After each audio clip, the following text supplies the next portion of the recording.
বাবাজিরা আমার ভাইয়েরা, যত ধর্ম আছে সবগুলো পথভ্রষ্ট, ঠিক কিনা বলেন?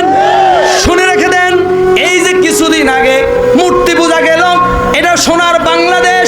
এখানে যত ধর্ম আছে, যে মানুষের বানানো ধর্ম ঠিক আছে, কিন্তু প্রত্যেকটা জাতির, প্রত্যেকটা মানুষের বাঁচার বাংলাদেশে অধিকার আছে, কোনো সমস্যা নাই। যে হিন্দু, তোমার হিন্দু আনি নিয়ে বাঁচো, আমাদের কোনো অসুবিধা নাই, আমাদের কোনো দুঃখ নাই। তুমি খ্রিস্টান, তোমার খ্রিস্টান নিয়ে তুমি বাঁচো, আমাদের কোনো অভিযোগ নাই, তুমি তোমারটা নিয়ে থাকো। তবে আমরা দাওয়াত তো তোমাকে দিতে পারবো। তুমি বৌদ্ধ, তুমি ইহুদি, বাঁচো, অসুবিধা নাই। এই সোনার বাংলাদেশ 56,000 বর্গ কিলোমিটারের এই বাংলাদেশ মুসলমানদের বাংলাদেশ।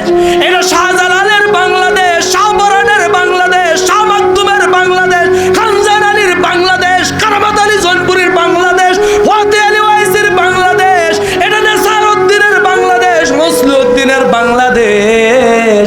এই সোনার বাংলাদেশ আউলিয়ায়ে কেরামের বাংলাদেশ, সোনার বাংলাদেশ মুসলমানের বাংলাদেশ।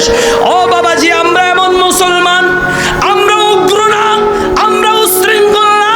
আমি প্রথমেই বলেছি, আমাদের নবীজি মুহাম্মদুর রাসূলুল্লাহ সাল্লাল্লাহু আলাইহি ওয়াসাল্লাম আমাদেরকে বেয়াদবি শিক্ষা দেন নাই, আমাদেরকে উগ্রতা শিক্ষা দেন নাই।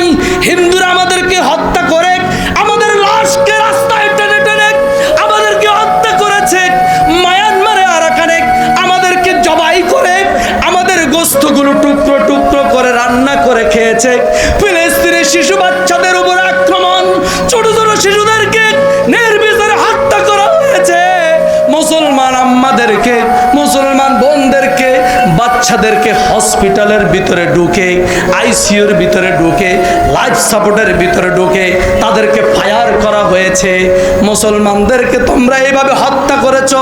তোমরা মনে করো না মুসলমানের কোনো শক্তি নাই।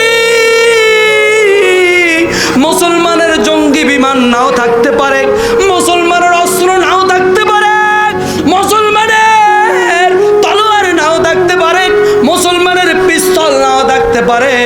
তবে বদরের যুদ্ধের দিকে তাকাও, মুসলমানের কোনো অস্ত্র ছিল না, মুসলমানের কোনো জঙ্গি বিমান ছিল না।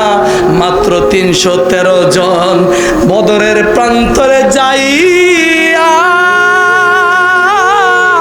হাজার হাজার কাফেরদেরকে পরাজিত করে দিয়েছে।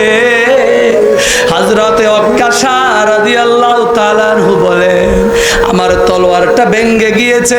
আমি বলেছি, ইয়া রাসূলুল্লাহ, ইয়া হাবিবাল্লাহ, হুজুর আমার তরবারিটা ভেঙে গিয়েছে। নবীজি একটা খেজুরের ডাল হাতে নিয়া বললেন, ওয়াক্কাশা যুদ্ধ চালাইয়া যা।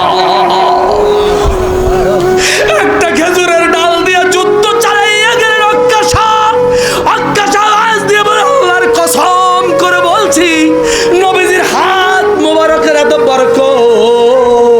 ওয়াক্কাশা বলেন, আমার হাতে নবীজি যখন খেজুরের ডাল দিয়েছে, আমি খেজুরের ডালটা দিয়ে যুদ্ধ শুরু করলাম।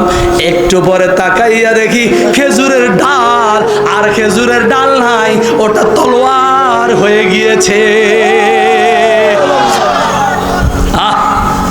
কে মনে করেছো তোমরা আমাদের গোশত টুকরো করে রান্না করে খেয়েছো, আমাদের ভাইদেরকে নির্বিচারে হত্যা করেছো, আমাদের কোনো অস্ত্র নাই।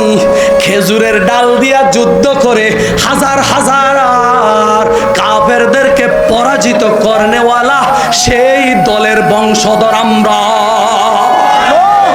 আমরা সেই জাতি, আমরা আবু বকরের জাতি, আমরা ওমর ফারুকের জাতি, আমরা উসমানের জাতি, আমরা আলীর জাতি, আমরা সুফি ফতে আলী ওয়াইসির বংশধর। ঠিক কিনা বলে? আমার আব্বাজির, আমার ভাইয়েরা, আমি যেই কথাটা বলতেছিলাম, আমি আমার কথার দিকে চলে যাই। আমরা সবাই মুসলমান, তারা আমাদেরকে এত অত্যাচার করলো, আমরা ইচ্ছা করলে এই দেশের হিন্দুগুলার সব মন্দির ভেঙ্গে চুরমার করে দিতে পারতাম। কারণ বাবরি মসজিদ শত শত বছরের ঐতিহ্যবাহী মসজিদ তোমরা ভেঙ্গে চুরমার করে দিয়েছো, আমরা কিচ্ছু করে নাই। কারণ নবীজি আমাদেরকে বেয়াদবি শিক্ষা দেন নাই। আমরা বৌদ্ধরা আমাদের জবাই করে বৌদ্ধরা আমাদের গোস্ত রান্না করে রুটি দিয়ে খেয়েছে। আমরা ইচ্ছা করলে বৌদ্ধদেরকে টেনে টেনে হত্যা করতে পারতাম। ফিলিস্তিনে মুসলমানদেরকে নির্বিচারে বাচ্চাদেরকে হত্যা করেছে, আমরা ইহুদিদেরকে টেনে টেনে হত্যা করতে পারতাম।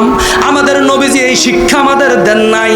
তবে বেয়াদবি করতে করতে যখন সীমা পার হয়ে যাবে, ইন্না বাতশা রাব্বিকা লাশাদীদ, ঘাটটা ধরে আল্লাহ রাব্বুল আলামিন এমন ভাবে তোমাদের নিক্ষেপ করবেন, তোমাদের বাঁচানোর কেউ আর শক্তি থাকবে না। ঠিক কিনা বলেন?